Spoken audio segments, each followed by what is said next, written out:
Yo, what's going on, YouTube? Welcome back to J3 Entertainment. You guys know what time it is. It's movie review time. Yes, it is, brother. And what are we reviewing today? Scream 2022. Yes. What's your favorite review? Let's find out today. For those out there that are new to the channel, let me explain how we like to review film. We like to talk about the good. We like to talk about the bad. And we like to break down our favorite scenes and then we give our grade. But we're going to switch it up a little bit today because this movie right here just has so much history. Oh, yeah. We got to go in and throw in our fan prediction. I'm cool with that. And before I forget, yes, there's more. Yes. We like to spoil the film. Those are because facts. I cannot do a movie review with my bro. Yes. Without talking about what we just watched. Facts. So, brother, yes, let's go in and get into this review of Scream 2022. Let's get it. Let's talk about the good, man. Where we at?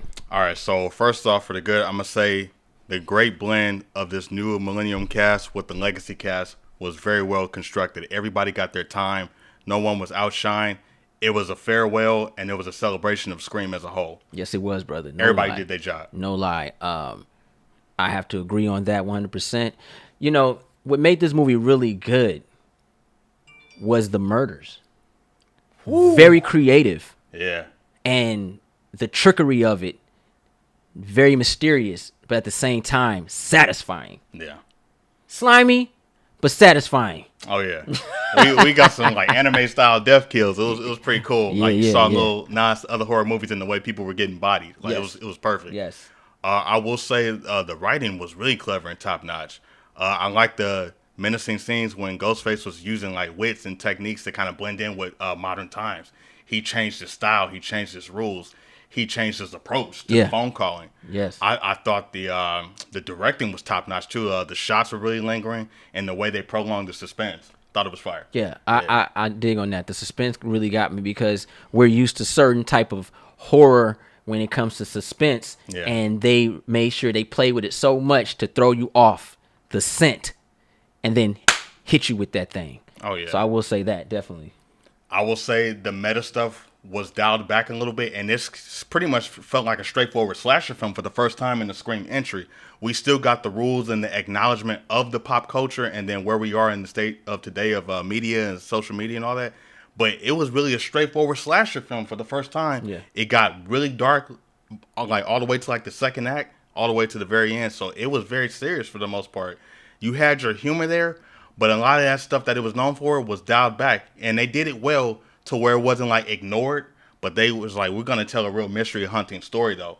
Because there was a lot of different themes. It was like the family dynamics, and then you had the politics of social media and where movies are today. Yeah. It was crazy. I have to say this too. I love the detective mode of watching the film. I love being able to sink my teeth into a film or stab my knife in the film and just sit there and pay attention to every movement. Who is the killer and why is the killer there? And I have to say, I kind of figured a lot of it out. But the idea was that journey is what really made this movie satisfying. See, a lot of films try to do it and they do a terrible job at it because you either figure it out too soon, or when you do figure out, you're like, that doesn't make any sense. This made sense full circle from the beginning to end. You got to really pay attention to everything that goes on around you, the movement. And I always say this, and that's my new thing. It's the little things that get you. And when you just pay attention to body movement, body emotions, and eyes and flickery and hand signals and stuff, you start to really catch on to who the killer is and who's not the killer. And I love that about this movie because they gave you a lot of little things that made the ending, the final act, I'll say, that much satisfying. Oh, man. I will also say that this movie kind of does a good thing of letting the audience decide what path they want to go down. It kind of does like a Halloween 2018 where you can choose your own universe of where you want to go. Yeah. Because it all goes back to the beginning, but it kind of retcons a few things and it goes more with the original entry and then the latest entry, which I thought was unique. Because it went with something that was a little bit newer and familiar, and then it reminds us of the original where it all started. Yeah. And then it kind of brought everything full circle. So in a way, this movie kind of felt like an extension of Part 4, in my opinion. I thought it felt like a Scream 4 2.0. You know, watching that and then the first one made this all the more greater experience in that order, chronologically. I'm glad you went to that level with it. I'll say this. For those that are new to the Scream franchise, there's nothing wrong with watching Scream 5. You will not be lost. That's how brilliant the writing is. You won't be lost. You'll know things that will make you want to watch the older ones. Exactly. But it does not take away the freaking excitement and the journey of this movie. Facts. It does not. And that's all I got for my goods. We got a lot of goods. Yeah. Want to go into the bad? Let's go to the bad. All right. I'll start off with this one, man. Handle. One of the bads for this film, and it's a nitpick, and it's the logical thinking that you gain with the older you get. And it's just looking at this the town of Woodsburg as like, why are the parents never there? It's like, it makes you wonder, like, these kids are just at home by themselves. Parents are always on vacation. It's like, your daughter got stabbed up. She's in a hospital, but we're not going to call your mom. Right. You know what I mean? Small town problems. Your child is dead. We're not going to call your dad. We're not going to call your mom. There's no grandparents. There's just police officers who can't respond to the call fast enough. This town is small. They act like they're in Chicago, New York City, and it's like they're in New York, and there's a murder in Queens, and the cop is in Harlem. Now I understand why you couldn't get there lickety split, but this town is small, right. And it's like you get the call like, yo, I need you at this house right now. Police ain't never there. Like, come on, dog. Come on, dog. That just doesn't make any sense to me. Like, the logic of it just is like, those things, those elements can save someone's life. You know what I'm saying? Yeah. Like, yo, like, have you noticed, like, nobody owns a dog? You hear them, but you never see them. Like, if I was Nev Campbell, if I was Sydney, I would have, like, 2 Doberman pit bulls with me at all times. She had a dog at one point, though, like, but 2 movies ago. But that was like a golden retriever. I laughed. There's a part 3. I was like, right. why she got that? Yeah. What that dog gonna do? Want to be hugged? Like, wait, you need to have some King Corso or something, like, sitting there like, yo, like, what's up? You at least get a Saint Bernard. Cujo. But like, it's, you know, like, yo. Man's best friend. I just didn't understand. I don't understand that. Like, is the town that naive? Like, I'm not trying to make sense of it, but I think, to be fair and agree, that when you come from a rich and wealthy family, it's like they don't feel like they need to be around the kids. They got money, and the house pretty much takes care of them. And I think that's what they were going for. I get that. Yeah. But it's at a point when you've been going through this so long. True. Man's best friend. He ain't wrong. I ain't gonna lie, dog. I get it, but yeah. Ghostface gonna have a problem with me. Yeah. And just like Brad Pitt did. Oh, yeah. Game, bro. Yeah. You know, it goes either way, but it's like, I like how we got those point of views of, like, killers that didn't have anything and then killers that had everything and was still, like, trying to make a statement, trying to make a point. Like, the motivations can be anything. That's what's scary. And sometimes there doesn't have to be a motivation. So I get the whole logic of, like, all right, parents aren't going to be around. You know, their kids are growing up. They're teenagers. They have everything they want. They have everything to their access. That's kind of how I looked at it. But it's like, at some point, you got to acknowledge, like, what's going on with the kids, like, who's watching them. And then that goes to law enforcement, too. I think that's more of them. The parents are like, my kids are grown now. They're fine. I get that. And parents do that. Not my parents. When you get in that house, I need you to call me right now. Like, it was always like that. Call me every 30 minutes. Yeah. My mama still does it to this day, and I don't even live with her. Because I've noticed this in all the Scream movies. Here's a number where you can call me. Here's my credit card. Here's $100 or something, whatever. Order pizza. Have fun. Don't tear the house down. Okay. Cool. Yeah. That's literally what it is. So what you got? All right. So basically, I think that there could have been a little bit more of a story arc closure with the mom, Maureen Prescott, because I feel like she could still be out there, you know, with her being Hollywood star and all that. She was probably good at keeping a low profile. It was said that she was killed, but I feel like when you use the hallucinations of Billy Loomis, he kind of is tied to that whole arc in the beginning. Because something happened with the relationship between the boyfriend and the boyfriend's girlfriend's mom. So I feel like there should have been some type of completion arc to that. I feel like it's still like a mystery in that. Yeah. Like, where is she? Like, we found out what she was and what she did, but, like, what happened to her? She just kind of vanished. I got a theory on that. The Prescott family is very mysterious. I got a theory on that. I got a big theory on that. As far as bad, I guess, you know what? Because this was well written. Acting was on point. The even the cheese worked. The whole Courtney Cox, Nev, Gail, and Sydney. faking. Yeah, faking. Yeah, Yeah. like they've been through it. So Perfect. I love the old school, like the Danny Glover moments. Yeah.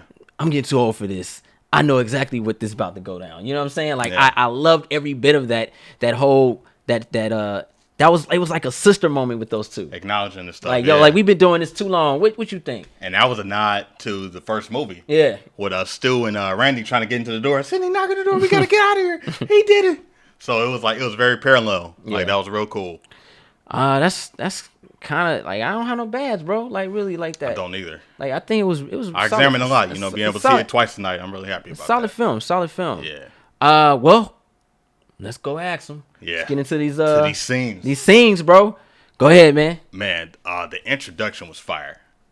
This is probably like one of the craziest introductions since the first one. Shout out to the voice actor Roger L. Jackson. His acting really came out in this Scream due to the fact that he had to change his skills and modernize with the times and with the era and how pop culture is perceived. Hello. He changed his motivation. He changed his persona. He changed his trivia style.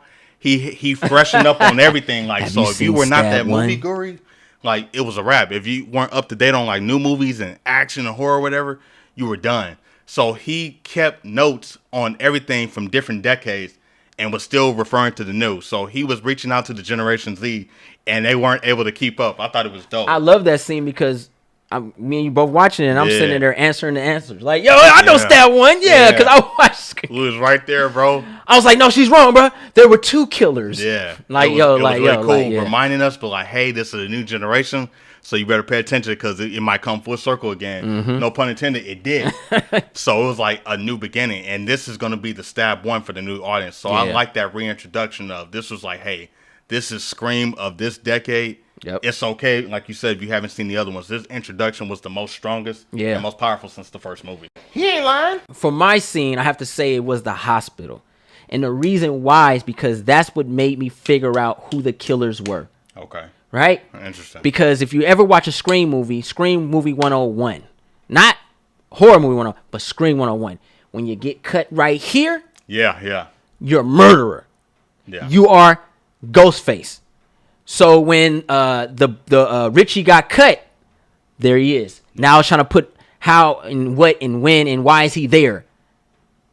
That was the first one. Yeah. And then when Tara was fighting Ghostface, we watched in the beginning, she got some hits on Ghostface. Yeah. And I'm like, okay, she ain't socking no dude like that nor kicking. Right. So who would be like this? Mm-hmm. So I started paying attention to her friend Amber. I was like, yo, she's too jealous. She's too this and that. And then when she fought her again Yeah. and she's injured, Yeah. Amber's the villain. I knew off the top because it just, those are the little things. Because I'm like, how she keep getting the jump on this fool, man? Little clues, Because if it's a dude in there, Yeah. she little. She was a tiny woman. Yeah. There's no way. I love that. That made the movie for me. I will say another scene that was really dope was the reconnection of Gail Weathers and Dewey, man. I thought that was really powerful, man. You got to see like really strong performances on both ends, and it's been like some stuff has been going on past the events of Part 4, and them getting back together after a career over here was taken off, and then the other guy stepped down and retired from the force. It was unique because you got two different points of views on the stress and the tiresomeness of everything. Like they've been through it all. Dewey was just tired. And at the end of the day, he wasn't worried about being a deputy anymore. He just wanted Gail back. Yeah. But Gail's career popped up. That was sad, man. Because she solved all those cases. They did it together. So she had that 411 everything. She wrote the book and everything, got her own show. So everything that she wanted from Part 4 took off. Yeah. And Dewey was like, I'm done. I'm tired. And he was like, I just don't want nothing to happen to you. And it was very interesting because he comes back as that Lone Ranger sheriff for one last job. I'm gonna get this one last case. One last ride. Sam Elliott and Ghost Rider. I thought it was great, man. I love how they ushered in the OG cast, and I thought that scene with Dewey and Gail, I thought it was a powerful scene, and it really showed a hardcore performance from David Arquette. But I have to say this. Very emotional. Them both being together in real life. Yeah. Really was like, yo, I felt like that was therapy for them. It helped the story. I ain't lying. Like whatever they did in their personal life, and they came back together. I felt that. I felt the love, but I felt the tension at the same time. Yeah. That was real. That's when you put your real life in your acting. And I like also like how they were breaking down the new rules of the requel and how remakes and how sequels worked in today's time. Like that was pretty dope because now like the rules are just tainted and changed. Like you can do anything if you don't agree with how the original saga ended because now it's like you can just make whatever, fan fiction is real. And they talked about that with the whole toxic fandom of movies and social media. I thought that was unique. That was dope that you say that because one of the other scenes I liked was Mindy, right? Mindy, when she was breaking down everything because Mindy is the niece of Randy. Yes. So when Mindy was like, yo, you can't do this. Hollywood is effing up. You can't make a reboot because we don't accept it. You have to do a requel. And then she's breaking down this and that. I was like, oh, snap. She's a killer. Yeah. I loved it, bro. I loved it. And I love that standoff between her and Amber down in the cellar when they were like, yo, why you didn't ask me to come down here? Why you didn't ask me, like, I could be the killer? Could you? Like, yo, that was powerful, man. That was great performance. That was that new age testing of like the movie rules and stuff. Like, see who was gonna break first and break character, because it really could have went down right there. In fact, it could have. Yeah. Like it was. Dope, I was expecting a knife to pop out anyway. Or a fist fight or something. Yeah. And it just kind of went back to everything that they went through in the first movie. So I like the little nods and Easter eggs to the characters that are no longer with us. Yeah. I like that celebration about Randy when they went to the house and you saw the sister and her family. Same scene. Celebration, bro, but like generational passing the torch, man. And Randy was really the GOAT, like, cause he broke everything down. He explained what Scream was while being a Scream. That was dope. And this new movie acknowledged that and then passed it on. Yeah. So this movie was really about legacy and new motivations. The motivations in this movie were dope. Yes. Because it was two different sides of it. That fandom threw me for a loop. Toxic fandom and being fans and not getting what you want. And then versus family, legacy, and payback. You know, it's funny that you say that because that was crazy. We personally kind of dealt with something like that in our Cobra Kai review. Yeah. Fandom, you're wrong. Yeah. What? I thought we were just enjoying the product. That's exactly what I thought when I was watching it. Like, wow, this is really real out here, bro. Self-aware is real, y'all. Like, they turn the ghost face on your boy. Yeah. You say one thing, but then you do something else. And if it's documented, it comes back to haunt you. Scream was ahead of the curve, and they keep that momentum going. Yeah. I like the storytelling in this one, and these characters really do a perfect new introduction for those that are new to it. And I feel like there could be more, because you can't bring in a dope 90210 cast like this and don't do anything else with them. Bro, I felt like they brought some new stuff to the table. Since you're already there, bro, you might as well just go in and throw a little theory out, too, for the fans out there that love Scream and have their theories, and for the viewers out here, man. So, what's your theory? I think Stu Macher could still possibly be alive. Mm-hmm. And also, I think that a new Stab movie is going to happen, and it's going to be the reason for the next movie to happen, because somebody's not going to like it, and they're going to try to redo their own version. And we already got teased as to what one of our final girls could possibly be. We don't know what her path can be. Yeah. But you spoke on it. So that goes into my theory. Yeah. I think... I also believe Stu is alive, but I also think two killers again. I think he's alive, and I think he might be making a cult. There's fandom, and then there's follower fandoms. Yeah. And I want to know why Richie really was there. What group was he talking about? Remember he was talking about, what group are you part of, huh? What's the group she's in? What's the social media? Like what is that? So is that a group that can be caused by a cult? And I think that's the next thing for the Scream universe, because every movie does it. Every horror movie does it. Yep. Halloween, Chucky. Yep. Like it happens. It keeps things going because you got to build a fandom of it. Right. You know what I'm saying? So I think a cult is actually being controlled probably by Stu. He had money. Could have got a reconfigured face. Could have, you know what I mean? He could be, Stephen Hawkins right now. I don't know. No. But because the girl did say that the house was a tourist attraction. She was a fan, and they bought the place. Yeah. I was like, okay, so that's like the house now. Like, a lot of murders went down there, and you're living here now. Now you a celebrity just by default. Exactly. Same with the cousin Jill. It's like, okay, she wanted fans. She didn't care. It goes full circle. So what if there's a motive that's actually causing, hey, want to be part of the group? There's people out there that feel the same way I do about Stab. Exactly. And this whole legacy. And then you can kind of convince teenagers easily. Yeah. To do things. But I also think it's a twist. This movie, I believe there was a third killer, but I think it was more on impulse. I think because of the historic fact of the franchise, that people have that thing called monkey see, monkey do. Oh, interesting. And I wouldn't be surprised if, I think Mandy is one of the killers, but if she's not, I wouldn't be surprised if somebody actually put on the Ghostface costume and actually killed the detective and her son Wes. Right. What was her name again? I can't remember. Judy Hicks. Judy. The sheriff, the deputy. Yeah. I think no one really spoke of Judy's death. They spoke of Dewey. They spoke of, trying to kill Tara, but no one really spoke of the detective's death. Right. That leads me to believe maybe the killer, Amber, and Richie had nothing to do with it. Possible. And it was somebody like, yo, I'm finna kill this guy. Wiped a clean slate with characters or people that were just kind of in the way of the people that they were really trying to get to. Exactly. Yeah. So that way, and then when, I guess, evidence starts coming up or things start to look suspicious, they can fall through. Peep game. Yeah. Remember, this is why I think Mandy might be part of it. Remember, the scary ex-boyfriend that had a fling? Yeah. He died for no reason. Low key? Yeah. Why? I see Mandy. Witness. Mandy was, that was her brother. Yeah. She probably wanted to defend her brother. Right. I think they're putting the suit on. Put on the suit. Put on the suit. I think they're putting it on, and people are monkey see, monkey doing, and they just got away with murder.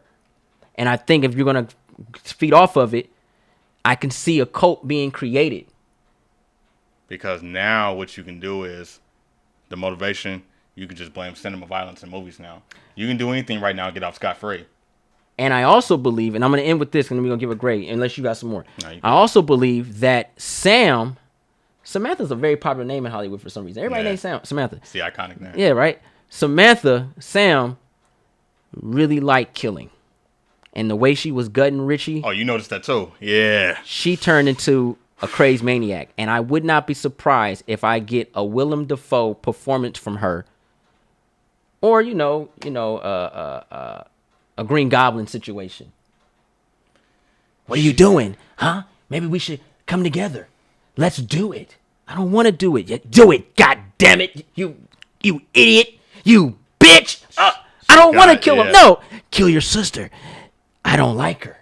I could imagine she building a second persona. A psycho persona? Norman Bates? Yeah. Do it. Yeah. Do it. That'd be wild.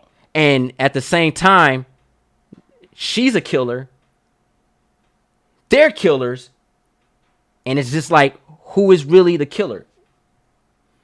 And she kind of had the history, too, because she said the journal and the diary that she had, she found out all the information on why he left. But that could have been the jump-off point and the reason to get her to be where she is right now in this time. I think Billy's spirit is living through her, and so she's conflicted. It could be a two-faced situation. Yep. Because you painted her as the good guy, but it kind of worked in reverse because the boyfriend said, "Oh, you're not killing a hero. You're the villain. Yeah. We're all here because of you." He unlocked it. Yeah. There you go. So all she needed was a push. Mm-hmm. So it's like, don't push me, cause I'm close to Exactly. the edge. I'm trying not to lose my head.